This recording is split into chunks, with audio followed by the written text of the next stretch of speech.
doce da ceia, jarro e bacia tomou, lavou os pés dos discípulos, este exemplo nos deixou.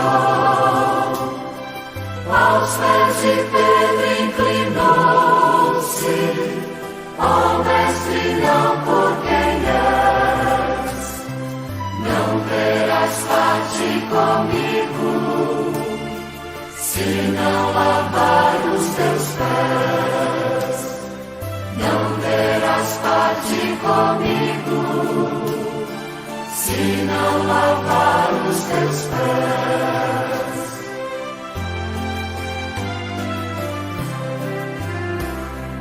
És o Senhor, tu és o Mestre, os meus pés não lavarás.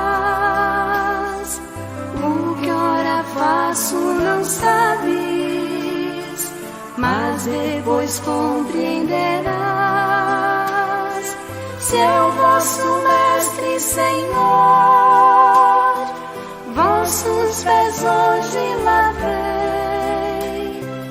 Lavai os pés uns dos outros, eis a lição que vos dei.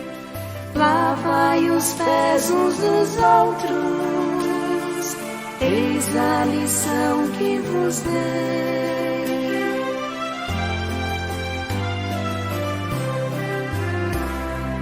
Eis como irão reconhecer-vos como discípulos meus, se vos amais uns aos outros, disse Jesus para os céus.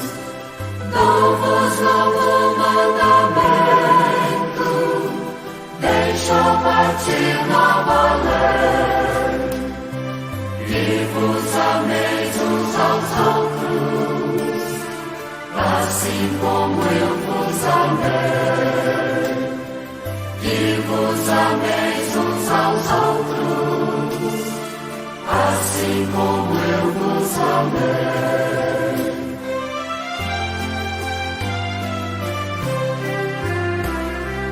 Jesus erguendo-se da ceia, jarro e bacia tomou, lavou os pés dos discípulos, este exemplo